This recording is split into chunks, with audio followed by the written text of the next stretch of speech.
All right, I'm here with Penelope. Penelope is right here. She's a 1.5-year-old Frenchie, and we have her in a little, what's called a long-term confinement area. This is called an X-pen. It has a little doorway. If you ever use one of these, never lift your dog up. Always make him go in and out through the doorway. We're going to have a relative is going to come in with another puppy here in a minute. Penelope likes to sometimes get a little bossy and dominating with the other puppy. Now, usually it happens when there's multiple puppies, so we might not see it here. But in this video, I want to kind of go over how you can introduce two dogs together in a calm way. A lot of us, we interpret excitement for happiness because when a dog, well, you can see it because I'm wearing Quest Max today. When the mouth is open like this, we perceive this as a smile. And we often, you want to go for a walk, you want to go for a walk, and the dog gets up, their mouth is open and they're crazy. Well, now they're in an unbalanced state of mind. So a lot of dog fights and problems happens when we let the dog get overstimulated. We call it being aroused, but it's not a sexual thing. So what we've done here is we've created a situation where she can't reach the other dog. Now the other dog is a puppy, so it probably is not going to have appropriate interactions. Puppies actually give off a pheromone that lets adult dogs smell them, and usually the adult dogs will let them get away with some stuff. Some puppies, which she falls in this category, if a puppy is submissive, she'll be more dominant and aggressive. So what we want to do is create a positive association for her. I've got some high-value training treats. What I'm probably going to do is when she looks at this other puppy, I'm going to give her a treat. So instead of having to interact and the pressure and all that stuff that comes with it, I just look at the other puppy and then I hear, I'm actually going to use a clicker. Normally you would prime the clicker. So priming the clicker is you put about 10 treats on the floor. Every time the dog looks up the treat, you click. And so after interaction, I can do a little bit of that right now while we're waiting. So I'm going to split these in half. So I'm just creating a classically conditioned response. So the click is synonymous with getting a treat. So usually we want to do this about 10 treats. There we go. You missed one.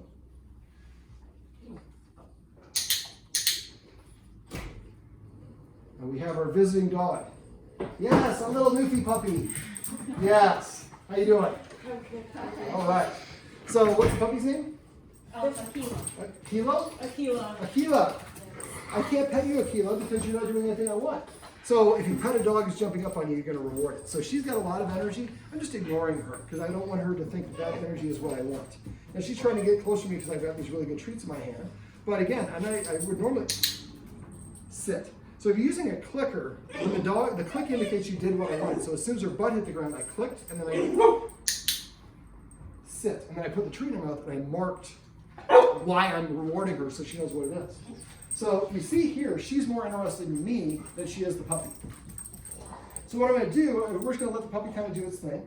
I have the clicker. I'm waiting. Aquila. Aquila? Aquila, yeah.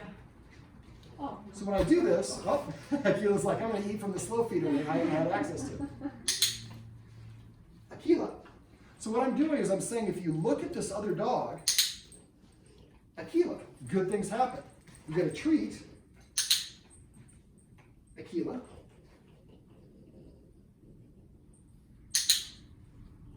Aquila. And I'm marking it with the other dog's name.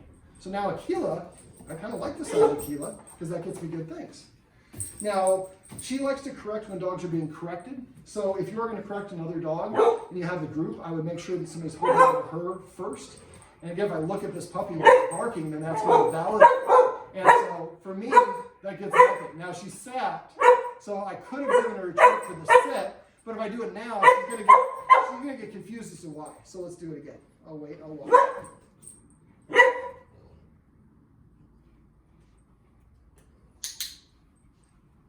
Aquila.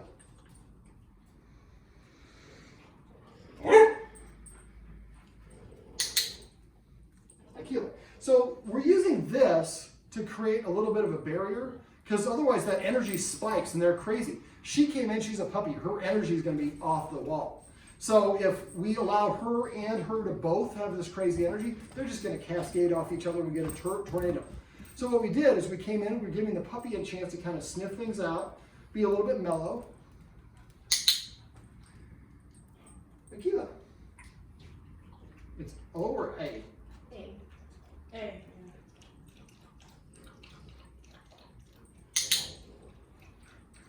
Aquila. Now what I'm doing now is I'm starting to elongate it a little bit.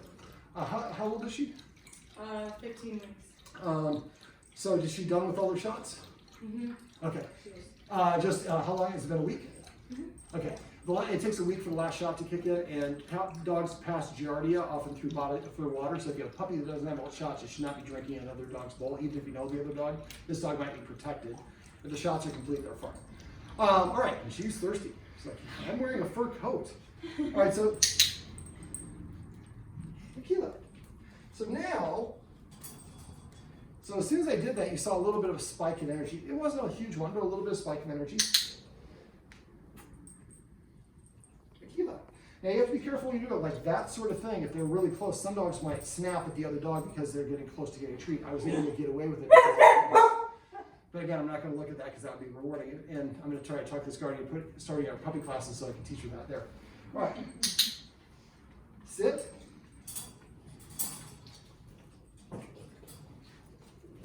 Now I've got treats. She doesn't know I don't have a ton left. But the other puppy is doing its thing. She's not charging at the other puppy because we created a positive association. And she's just going to, no, you can go and film the puppies at this point. Now for sidebar, these guys get along as long as there's one-on-one. But when we have an extra dog that comes in, that's often when Penelope gets kind of cranky and starts correcting. You can walk up a little bit. And so what I would do is I would do one-on-one greetings with all the dogs kind of a similar way, so it's a nice positive. So she gets, I call this click for looks. I look at the other dog and I get a treat and I hear the dog's name several times. And then when this dog is kind of calmed down and Penelope's kind of calmed down, I came over here and I jiggled this and she got excited a little bit. I talked about her a minute ago, so I stopped. Waited for her to calm down and I did it. So sometimes you have to start the process 2 or 3 times, but as soon as she gets excited, you stop. And eventually with enough repetition, that tells Penelope, when I get excited, that stops the process from him letting me out. So then I let him out, and we can look, and we're having a good time playing with each other. So what I would, so you can set your dogs up for success by getting them some exercise ahead of time. So we can exercise the puppy a little bit beforehand, and we can exercise Aquila a little bit beforehand. Give him 10 minutes of rest, and we bring him over. Aquila doesn't have this crazy energy, and neither does Penelope.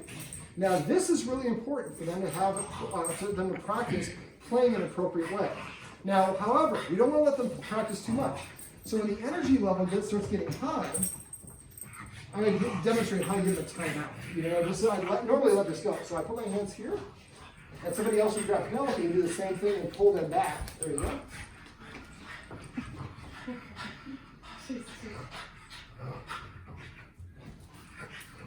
And you can grab her right her back or whatever to begin with. And so if I'm giving Aquila a timeout, then Penelope should get a timeout as well.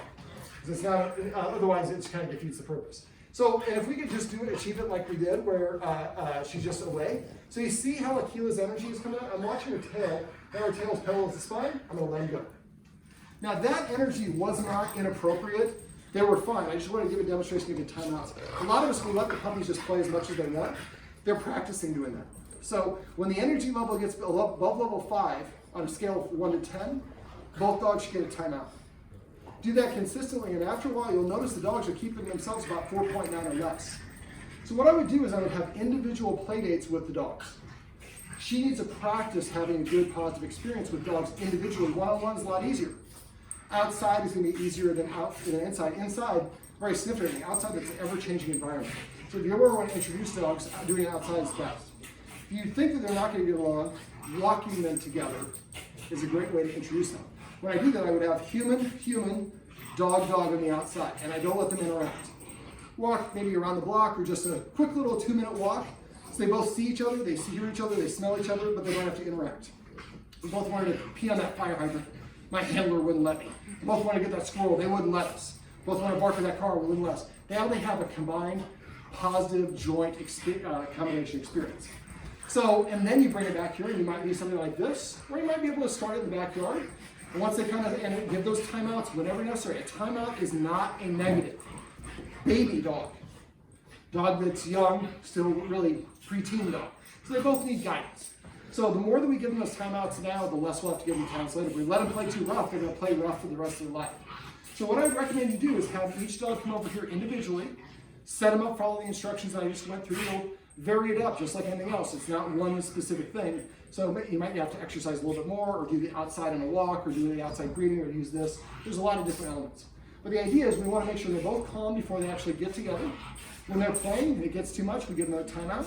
and try to keep it a visit, anywhere 15 to 30 minutes max. If you're gonna be here longer, pull one of these out, maybe put the puppy in it and have her in another room, so we kind of force in, I would say a nap time, but time for them to reset their boundaries. Then the humans sit down and talk and do their thing. So you want to do that with all the dogs separately until all the dogs are buddies separately. Then I would bring over the best 2 dogs that she gets along with. And I would make sure she's exercised first, and the other 2 dogs are exercised. Now we're going to let them play together. We're also going to give them those timeouts when necessary, and we're going to get the best trio playing together. Once we can do that, then we'll bring one of the trio out and bring in the 4th dog. Well, we could try it with all 3, but I would probably want to do it just one variable. And one dog that I like, Penelope, and the most fearful dog that you have. And so again, we introduce them the same way, so it's a nice calm balance, and they get practice playing as a 3. They've already practiced playing with the 3 best. Now we get the weakest one to play with them. And once that's going a couple of different visits, then we bring them all 4 together. We should start to see that the dogs like it. But this click for looks is really powerful, because now when I look at the other dog, I get a treat. I don't have to interact with them. It's a nice warm up, and every time I hear their name, it's associated with a treat. So it's really a good positive thing. All right, you want to step forward and zoom on them real quick? That is one happy Frenchie right there. All right, this is Aquila. This is Penelope. You shouldn't pet a dog, it jumps up on you, but I'm wrapping this up. I'm David. This is Quest. And these are some tips and tricks you can use if you have a dog that doesn't always get along with other dogs that it meets.